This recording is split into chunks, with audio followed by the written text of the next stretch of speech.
Yo, good morning, selamat pagi. Gimana kabarmu? Apakah kamu sekarang sehat? Apakah sekarang kondisi kamu bersemangat? Karena hari ini aku ngerasa sangat bersemangat setelah kemarin kalau kamu ikut jalan bersamaku, itu aku ngerasa sangat lungkrah sekali. Kemarin ada lungkrah day.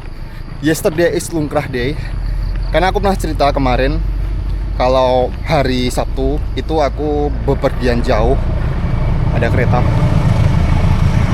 Aku bepergian jauh dan efeknya itu terasa 2 hari setelahnya. Tapi sekarang sudah benar-benar sangat bersemangat, sangat senang sekali untuk kembali lagi jalan pagi bersama. Di depan udah ada kereta. Dan sekarang aku lupa belum check in ya. Ritual kita untuk selalu check in Caminante, ritual Caminante.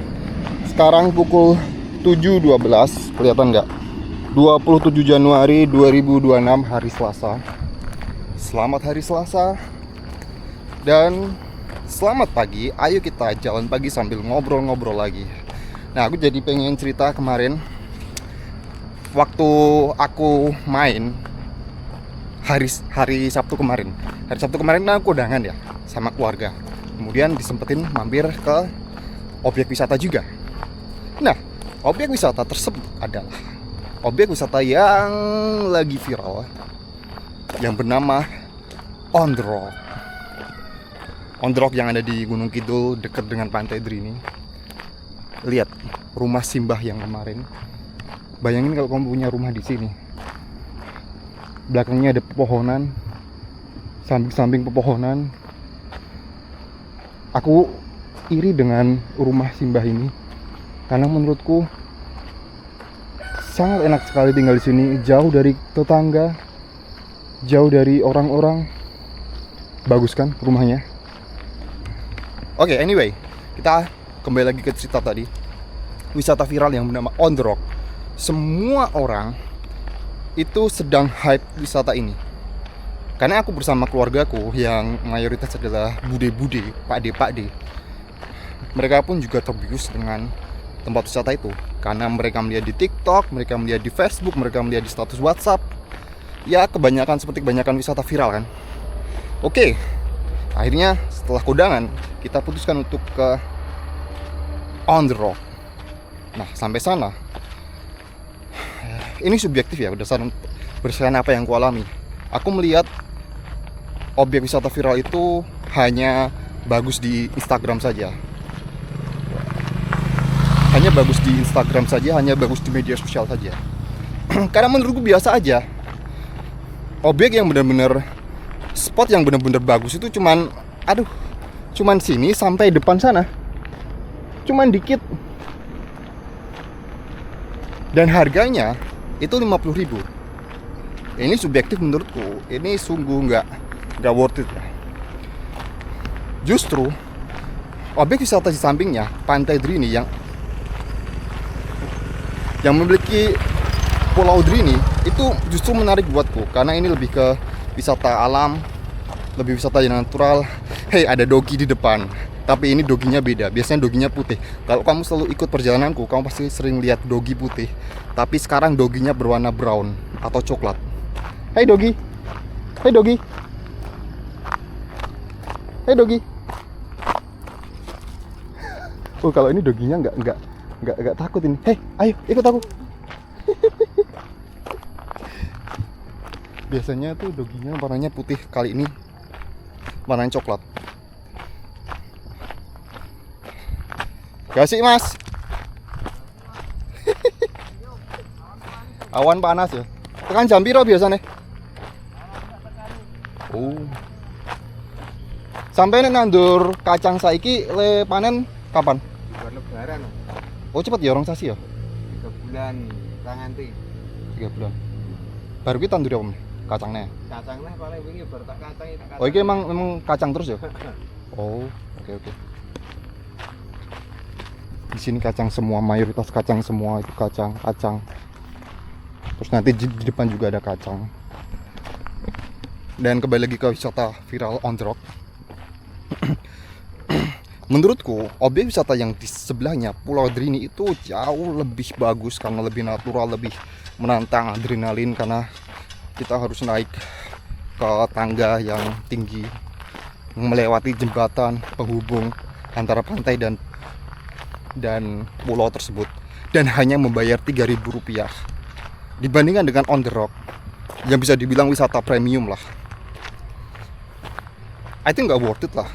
Dan semua kemakan viral, semua kemakan pemberitaan yang serba cepat. Ini semakin meyakinkanku ya, kalau sesuatu yang viral, sesuatu yang cepat, itu kadang sus itu apa ya?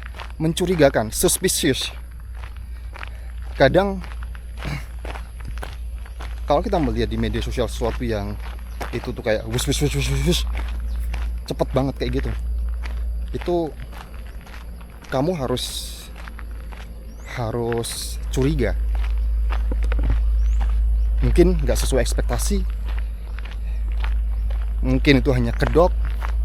Karena sekarang untuk viral di media sosial itu bisa disetting lah, asal punya uang, asal punya budget besar, bisa nyewa influencer, bisa ngiklan di Meta Ads, bisa ngiklan di TikTok Ads. Semua bisa asal punya dananya. Dan seperti halnya objek wisata tadi, objek wisata seperti Pulau Drini yang udah ada dari dulu, itu menurutku gak usah diberitakan yang heboh-heboh. Itu menurutku justru apa ya, ekspektasiku ke wisata itu tuh biasa aja. Tapi ketika aku berada di Pulau Drini itu, justru malah aku merasa wah ini keren banget, jauh banget lah dibandingkan on the rock. Ini menurut pendapat subjektifku ya, karena ini juga terjadi pada sesuatu apapun yang berbau viral. Checkpoint pertama, kita lihat sungai terlebih dahulu sambil meditatif, kontemplatif.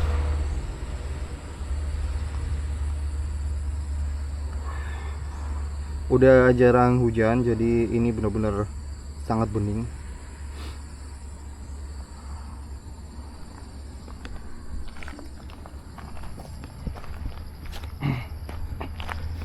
Berbicara soal cepat atau lambat suatu hal, kamu juga sering melihat kayak gini lah, influencer atau orang-orang. Kita beralih dari suatu objek wisata ke personal, ke seseorang.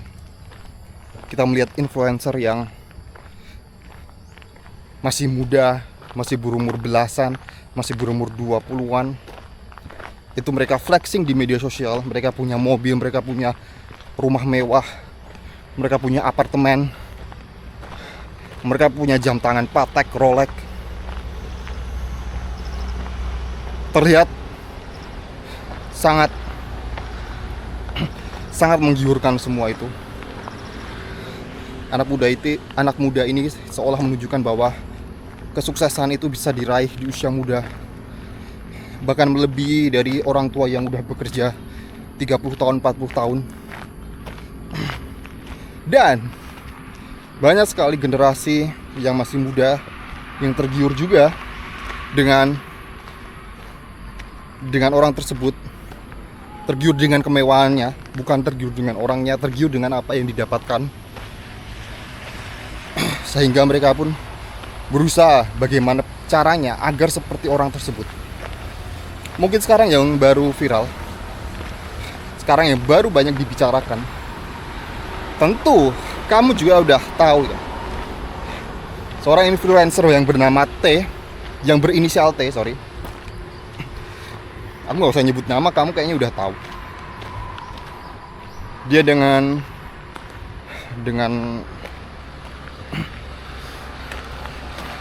sangat masifnya memamerkan segala yang dia miliki, bahkan dia punya aset yang tidak dimiliki oleh mayoritas orang Indonesia. Dan banyak orang-orang yang banyak orang-orang, anak muda terutama, yang ingin seperti dia. Problemnya adalah kebanyakan orang yang melihat itu hanya melihat dari outputnya, tidak melihat dari bagaimana orang itu mendapatkan.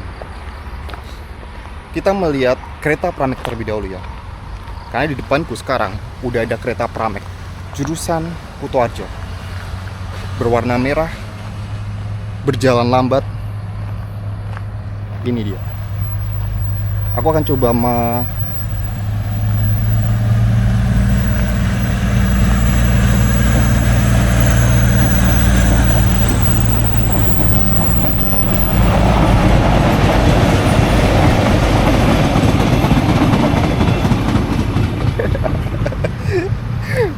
Mercedesnya diberi high five dada ini, dia juga membalas juga.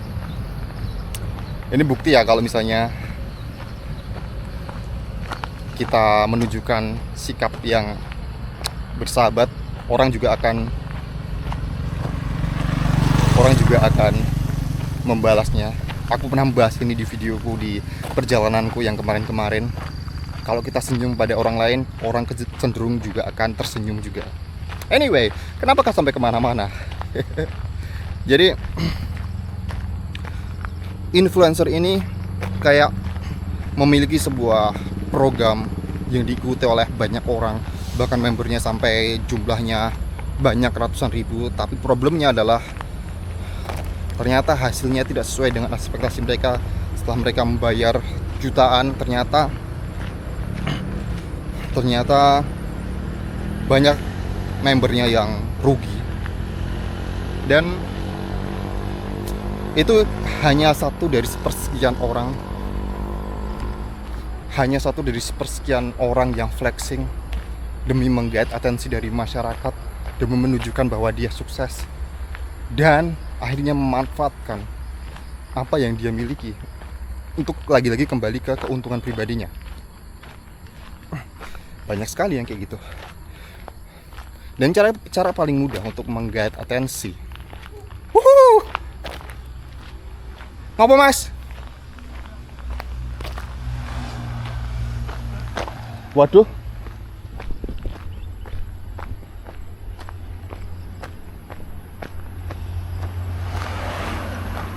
Mogok. Oke. Tadi bantuin orang yang mogok motornya, tetanggaku. Kebetulan motornya kayaknya akinya atau apanya itu. Bukan bantuin sih, cuman ngeliatin karena aku juga nggak tahu soal mesin kayak gitu. akhirnya motornya dititipin, nunggu bengkel. Anyway, tadi aku ngomong sampai mana ya? Oh, influencer yang flexing. Makanya banyak sekali korban-korban orang-orang yang mereka tuh masih muda, bukan diperdaya ya. Kalau diperdaya kayaknya kesannya jahat, tapi kayak melihat sesuatu tuh dengan naif, hanya ingin kayak secara instan. Aku nggak mengatakan konten yang dibuat itu memperdaya atau menipu ya, karena nggak ada usaha dari influencer ini untuk menipu. Tapi problemnya adalah kebanyakan orang yang melihat itu jadi termotivasi untuk memperoleh hal yang sama. Nah, makanya kita tahu kan, kalau kamu sering mendengar berita di China, negara adikuasa, negara yang bisa dibilang hidup 100 tahun lebih cepat dibandingkan negara-negara lainnya, negara di mana mayoritas uang juga berputar di situ, negara yang bisa dibilang kayak pesaing dari Amerika Serikat. Itu presidennya Xi Jinping melarang para influencer untuk flexing di media sosial, karena memang ada alasannya. kenapa flexing ini bisa merugikan warganya. Karena secara psikologis orang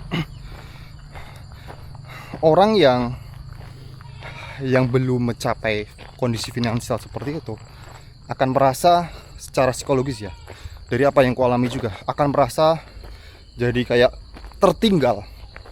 Jadi merasa kayak, kok aku nggak bisa kayak gitu ya, padahal dia masih muda, dia masih di bawah umurku, sedangkan aku yang udah usia segini masih gini-gini aja. Itu menimbulkan efek psikologis yang membuat diri kita jadi rendah diri, jadi minder, melihat orang-orang muda yang lebih kaya dibandingkan diri kita. Itu yang pertama. Yang kedua, untuk mengurangi mentalitas instan, China, Xi Jinping tahu psikologis orang yang melihat konten flexing. Kebanyakan mereka juga akan berpikir bagaimana untuk cepat kaya seperti influencernya. Padahal di balik itu kita nggak tahu, mungkin dia anak orang kaya, mungkin dia punya warisan, atau bahkan katakanlah kalau misalnya mereka yang flexing ini memang berusaha keras dengan caranya sendiri, dengan tangan sendiri. Ada proses yang berat di baliknya. Dan itu belum tentu orang-orang itu bisa sekonsisten, sedisiplin influencer tersebut.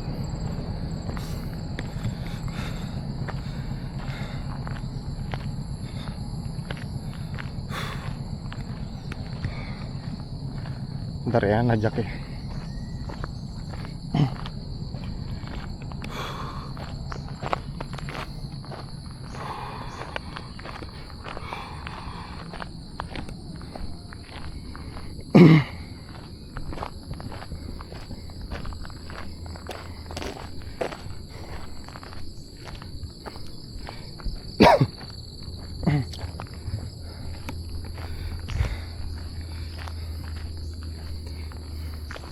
Makanya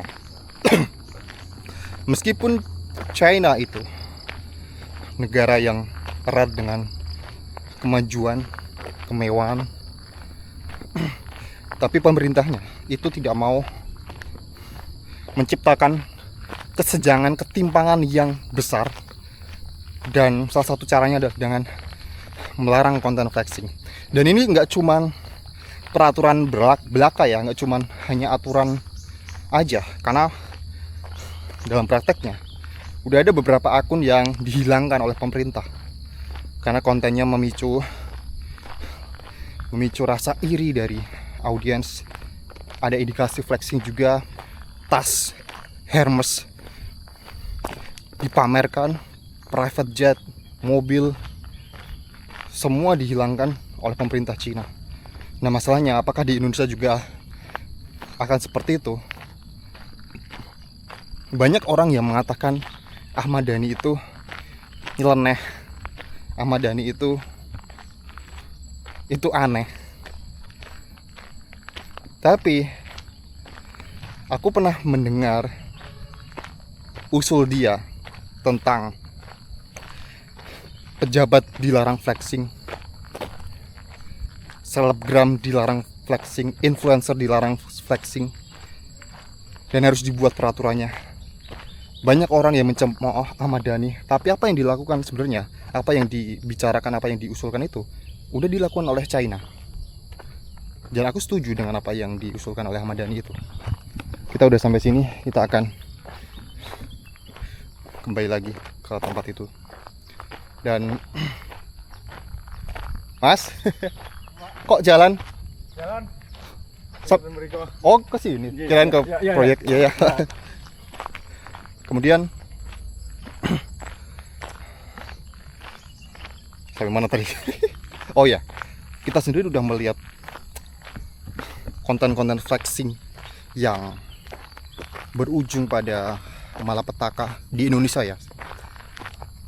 Terlepas dari influencer tadi yang akhirnya dilaporkan oleh membernya, ada juga konten-konten pejabat yang flexing kemudian rumahnya dijarah, yang flexing banyak sekali, kayak flexing mobil, flexing action figure Iron Man, yang pada intinya sebenarnya buat apa sih sebenarnya? Apakah niatnya untuk menginspirasi? Kebanyakan orang itu beralasan, aku bikin konten yang mewah kayak gini, bikin konten tentang luxury brand, itu buat memotivasi audiensku untuk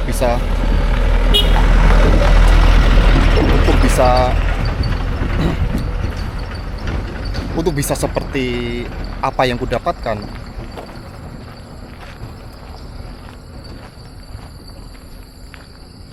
Tapi kayaknya kita harus mulai mempertanyakan niat tersebut deh. Apakah memang benar-benar untuk motivasi, atau hanya untuk pemenuhan ego dari influencer tersebut? Ada yang grebek rumah mewah, ada yang grebek mobil. Seberapa banyak orang yang akan mendapatkan level finansial seperti itu? Apakah justru, aku tahu ya, mungkin memang akan memberikan manfaat juga untuk orang-orang yang memang termotivasi. Tapi kita bisa melihat proporsi dari level antara manfaat dan mudorotnya. Wah, kita berbicara soal ini ya, soal agama ya. Karena kalau misalnya di agama, sesuatu yang mudorotnya itu lebih besar, itu sebaiknya dihindari. Oke, konten flexing itu memberikan beberapa orang motivasi untuk bisa seperti itu, untuk berusaha lebih keras. Itu alasan mereka ya, alasan orang-orang yang flexing itu. Tapi coba cek seberapa besar orang yang bisa termotivasi, atau justru malah menimbulkan keirian, atau justru malah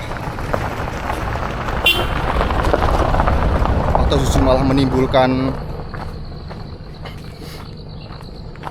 gap antara kaya dan miskin.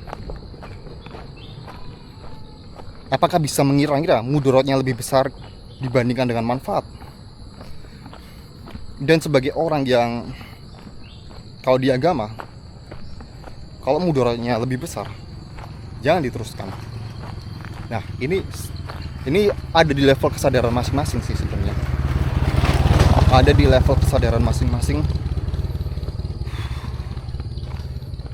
Kalau dia merasa manfaatnya lebih besar, ya mau gimana lagi? Kita mau mengatakan bahwa konten flexing itu hanya mudorotnya lebih besar, tapi kalau misalnya orangnya itu berkeyakinan bahwa oh, aku punya manfaat kok, ini memberikan manfaat kok, ya mau gimana lagi gitulah.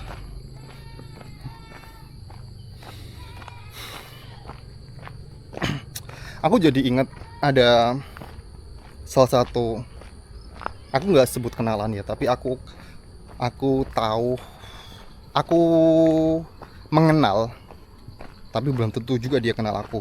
Salah satu anak muda yang dia itu keren lah, menurutku keren, pinter, keren, edukasinya juga oke, bikin kontennya juga bagus. Aku pernah lihat di YouTube-nya itu. Ada seorang ya bernama, aku sebut namanya karena aku fully respect pada dirinya, ya, bernama Rama Satya. Nama Instagramnya Productivity Boy. Jadi dulu dia membuat konten tentang produktivitas, tapi sekarang dia kayaknya berfokus pada menjual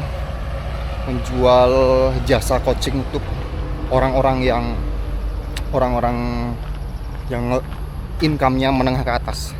Dia pernah bilang gini, kalau misalnya target marketmu itu adalah orang-orang yang menengah, levelnya menengah ke atas, income-nya menengah ke atas, orang-orang yang mungkin gajinya itu 2 digit, dan jasa kamu itu memang, katakanlah jasa kamu itu puluhan juta, jasa coaching kamu puluhan juta, kamu nggak bisa membuat konten, kamu nggak bisa kayak memasarkan jasamu itu, membuat konten pemasaran itu dengan flexing, dengan pamer jam, dengan pamer mobil, dengan pamer rumah.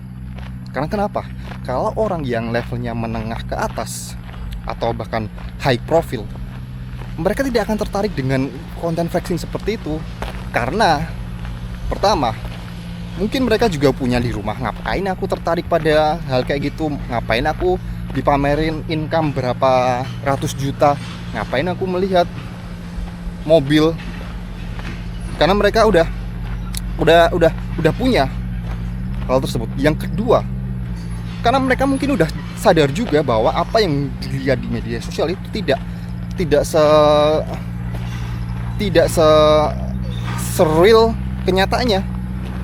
Jadi apa yang dia melihat, yang mereka lihat adalah value dari diri kita, value dari seorang Rama Satya itu, yang menurutku kenapa dia membuat konten yang memang benar-benar sangat-sangat spesifik, hanya menyasar orang-orang kaya. Karena dia tahu orang kaya tidak akan tergiur dengan seperti itu.